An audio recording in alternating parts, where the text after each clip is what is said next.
1 week after the midterm elections, U.S. President Trump claims voter fraud in the state of Florida, with key races still undecided. Hello, I'm Arnold Knight, and this is The Heat.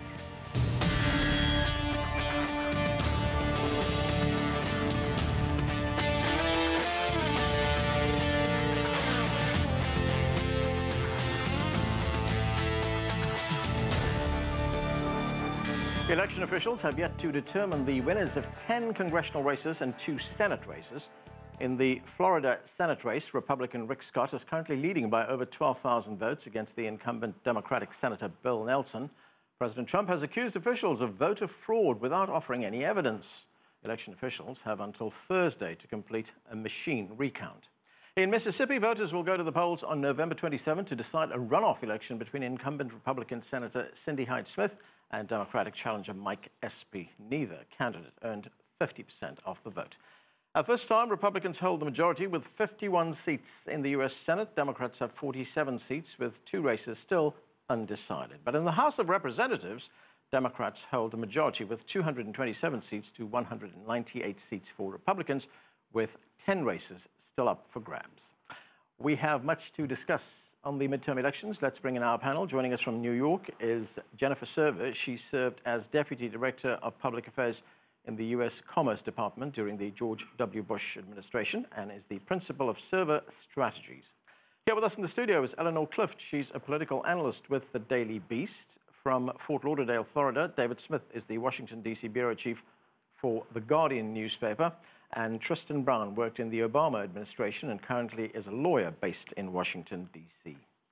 Thank you to all of you for being with us. Let's start in Florida with David Smith. That's where the focus is right now. And the reason for that is because there are still 2 big races there where recounts are taking place, as we mentioned. That is for the U.S. Senate and for the governor's race. David, the New York Times had a story about this today and said that Republicans are intent on discrediting the recount process. What's at stake here for the parties? Why is the state so important? Well, that New York Times article made the point that Republicans are really trying to shore up the election result from last week. Donald Trump declared victory in those midterms and was especially proud of holding the Senate majority and of course, Florida, a state close to his heart where he's got his Mar-a-Lago property and campaigned hard.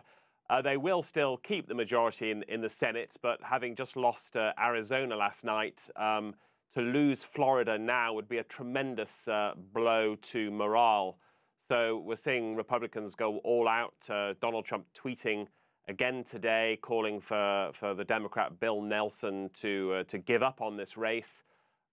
Rick Scott, the governor of the state who's running for this Senate seat, also very aggressive in his rhetoric over the last few days, talking about voter fraud, talking about liberals trying to steal the election. And Republicans have really mobilized. That New York Times report said 100 staff from the Republican National Committee have flown in, thousands of volunteers, and of course, battalions of lawyers to fight this in court. So they're playing hard defense, and some would say really overstepping the line in their claims of fraud without evidence.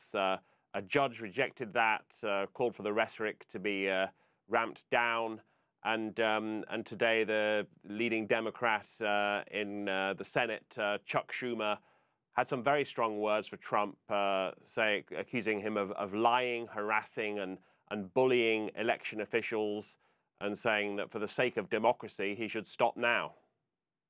Eleanor, as we heard David tell us there, battalions of lawyers descending on Florida. And whenever we hear Florida elections, we think about that very notorious presidential race in the year 2000. That's when it went to a lengthy legal process. It ended up in the U.S. Supreme Court, and the U.S. Supreme Court decided in favor of George W. Bush. Could it end up that way? I don't think so. That was 36 days after the election in 2000 before the Supreme Court finally weighed in on the side of George W. Bush.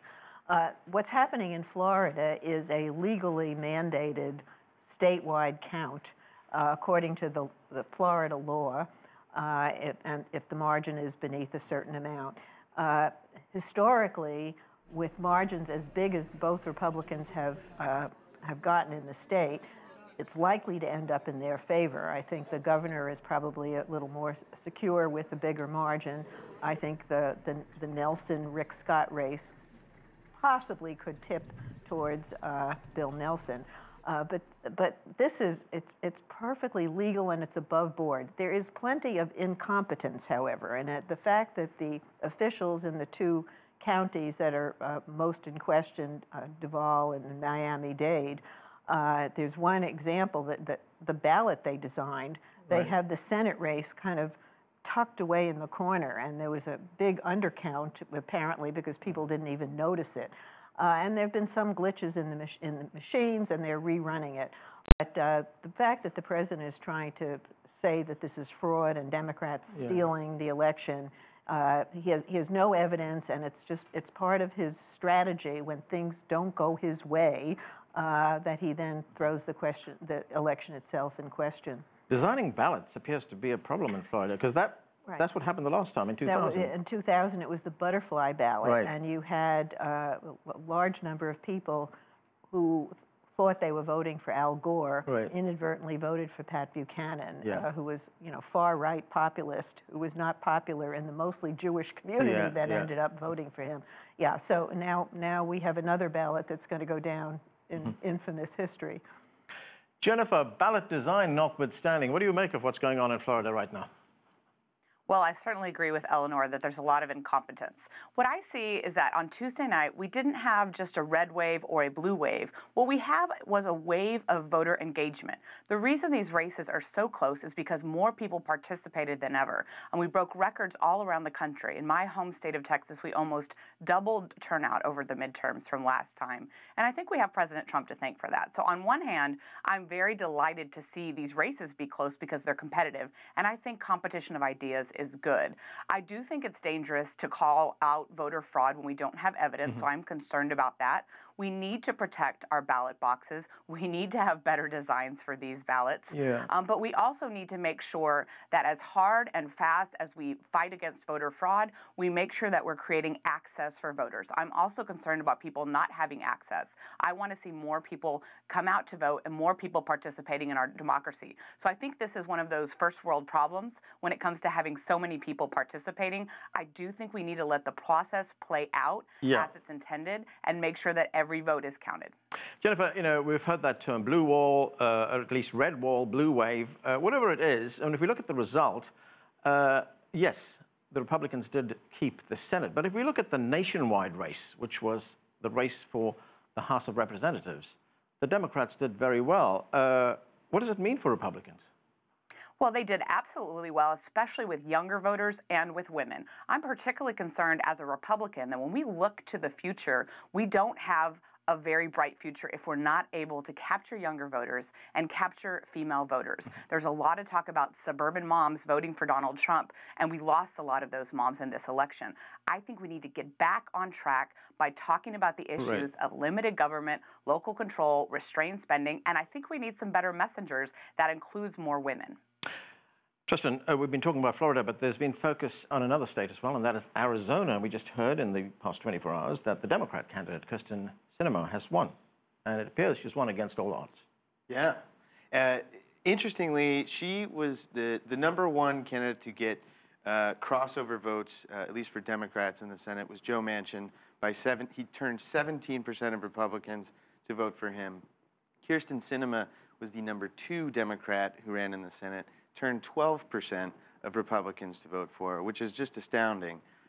It's hugely impactful, too, for the 2020 race in Arizona, which will feature a to be determined, but it looks like former Senator John McCain's chief of staff is looking at that race. And with the Senate being so close as it is, her victory paves the roadmap for whoever runs for the McCain seat in 2020. Right, so Tristan, help us out here. So we have a state, Arizona, which is not a Democrat-friendly state, right? Typically. Right. It hasn't turned Democrat since 1988. Right. Republicans have controlled all branches of government. They have huge majorities. They had huge majorities in the state legislature. So it's a pretty big deal. Right, but you just mentioned this figure of 12%. What do you attribute the fact that people switched? If you look at it, followed her campaign, she's represents, I think, a middle-of-the-road, very thoughtful, insightful approach, but she also was relatable from her life story. She was homeless for 3 years.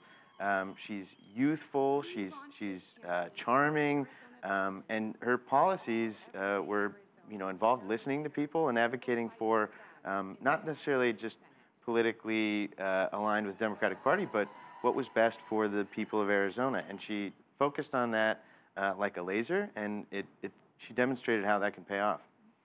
David, if we look at the national race here, so we have a situation when all the votes are counted. The Republicans will keep the Senate. The Democrats will take the House of Representatives. So we have a divided Congress. What does that mean for the legislative agenda for the country? Will we see anything move forward, or are we just going to have lots of gridlock again? I would predict lots of gridlock. I mean, there's been talk now of two possible directions around Donald Trump.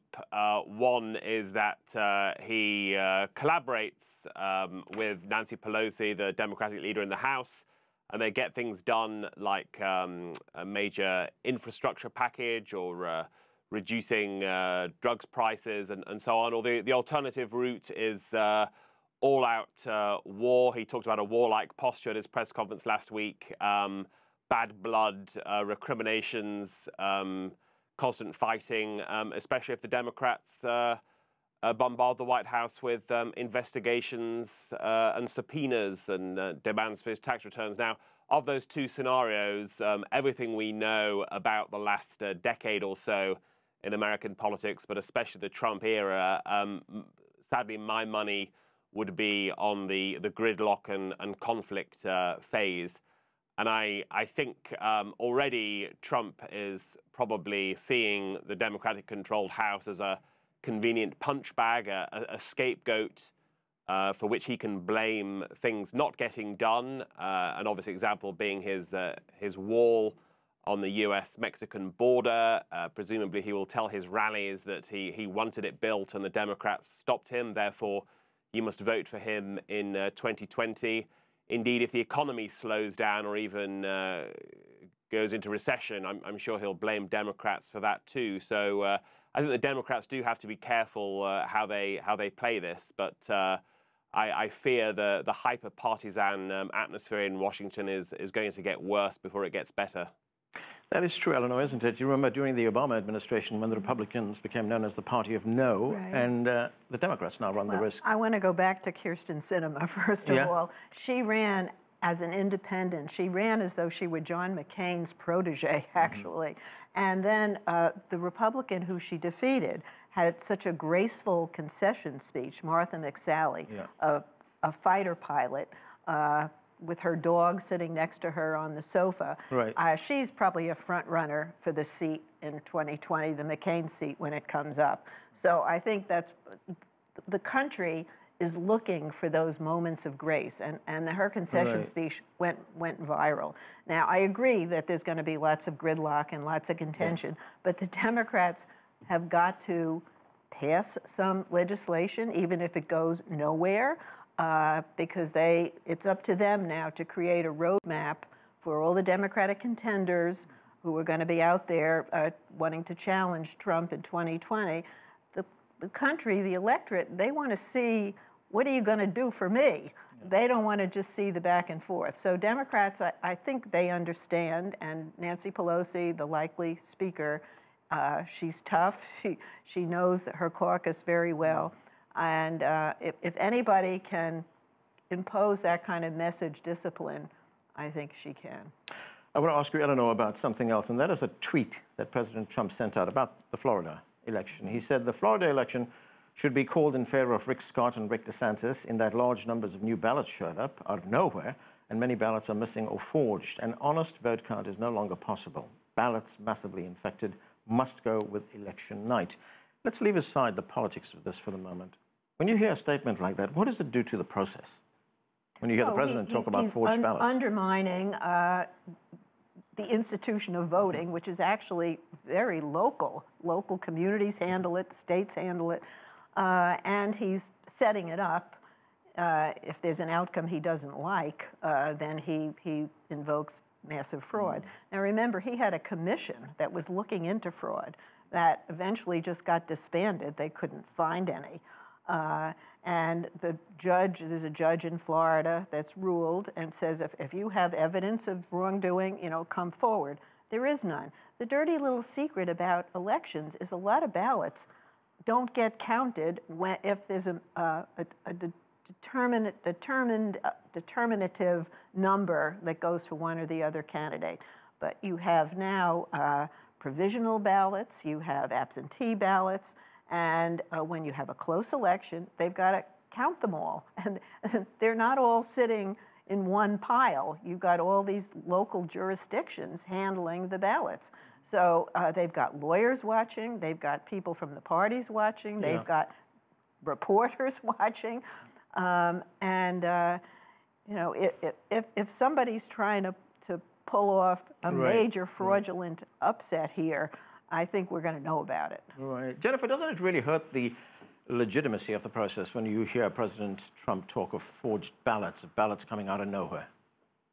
I do think it is concerning, and most people aren't aware of what Eleanor just described, which is the fact that a lot of votes aren't counted until after the fact. I'm concerned that we need to wait and make sure that we've counted, especially overseas ballots and absentee ballots. A lot of those are military veterans and military people living overseas. We need to make sure that every single vote gets counted. But I do think the president should be more cautious with his words. I think that almost every single day.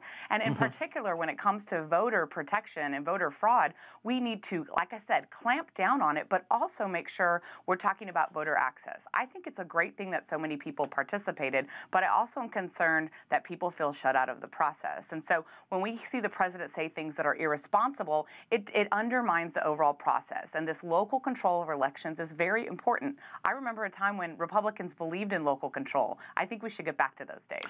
Jenifer, the president campaigned on behalf of many candidates, especially in the last few weeks running up to the election. The central issue for him was immigration.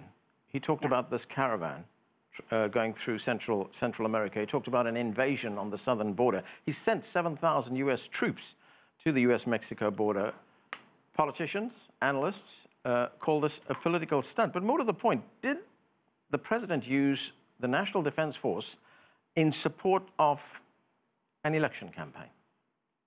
You know, I'm from Texas. I actually grew up on the Mexican border. Immigration is always a #1 issue for people, and secure borders are important. We need to know who's in the country. We need to know how many people are coming across, and we need to be able to process them. I worked in the Bush administration. We were fighting for comprehensive immigration reform, and we need to be able to process people who want to come into the country legally and lawfully. You know that at Ellis Island, they were able to process 5,000 people a day. We should be able to address that today. Yeah, but so here, I should do he have think used... it was high. Should he have well, used I the do military? think it was highly politicized. I think it was highly politicized. I think sending the military there was about optics because they can't do anything from a law enforcement standpoint. But I do think we need to make sure we have strong borders. I do think we need to make sure we know who's in the country. But we also need to recognize that people are fleeing dangerous situations to come to America for a better life. That has been the story of our nation, and we should be welcoming to immigrants who, by the way, we need to keep growing our economy. So in Texas, we have a very complicated relationship with immigration. We recognize the value of people coming here and contributing in so many ways to our country, but we also want people to come here lawfully. So I think it's dangerous to use our law enforcement and to use our military as a political tool. I don't think it was wise, but I do think we need to do more to protect our borders, and we need to absolutely address comprehensively our immigration system. Tristan, it appears that the president's focus on immigration did not work for the House races. It looks like people were more concerned about health care. So in that respect, was this big focus in talking about immigration all the time, especially in the last few weeks before the election, was that a blunder? So the #1 issue in the House races was health care, and Democrats won the voters over by a 52-point margin. The #2 issue was immigration, and Republicans won by a 52-point margin, which shows a little bit about how polarized the country is, where people's priorities are across the country. Ultimately, the popular vote is going to be what looks like bigger than it was in 1994, close to 7% in favor of the Democrats. So it doesn't look like it worked. And I think to Jenifer's point, which was a good one, is that this president is about optics. And so he doesn't care so much as whether he solves the immigration problem as much as his constituents think that he is trying to solve it or he's making some sort of progress here. The caravan came up on Fox News something like 500 times in the week before the election and less than 100 this past week. So it seems very clear what the purpose of this was, and I agree with those points earlier, that this is clearly just about optics, and you know, there are substantive proposals to address immigration that have date back to the Bush administration, for which there's broad bipartisan support, but doesn't seem to get much play by this president. Well, could that broad bipartisan support translate into cooperation in Congress for a bill to be passed? It absolutely could. Anything is possible. But I think this president has demonstrated that he is beholden to his base. Yeah. He listens to them. And I think it's their number one issue that they think is as simple as putting a higher wall up or retracting a provision of the U.S. Constitution that guarantees citizenship if you were born in this country. Right. Eleanor, let's talk about what the president did. A day after the election, he fired his Attorney General, Jeff Sessions. And today we're hearing talk of the fact that the Homeland Security Secretary, Kirstjen Nielsen, she could be getting the boot as well. How big a staff shakeup do you see? Well, typically there is a shakeup after the midterms, and if there's a new Department of Homeland Security Secretary, I don't think that's as critical as the vacancy that was created by the firing of Jeff Sessions, because the president is now installed or seeking to install an acting Attorney General who has not been confirmed for any post by the Senate, which is unusual for the Justice Department. Even if he's acting? Even if there's never been an acting Attorney General. Sally Yates was a previous acting, and she had been in a confirmable post. So there's a level of credibility that Matthew Whitaker, the new appointee, does not have.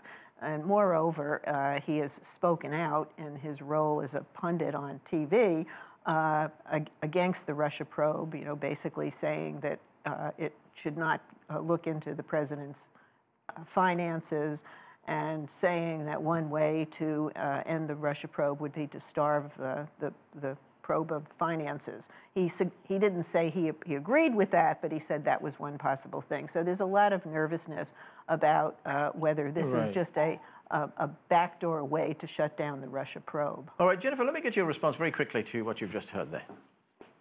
Yeah, you know, the average tenure in the White House is about 18 months. So I think we have seen more turnover in this White House than in others.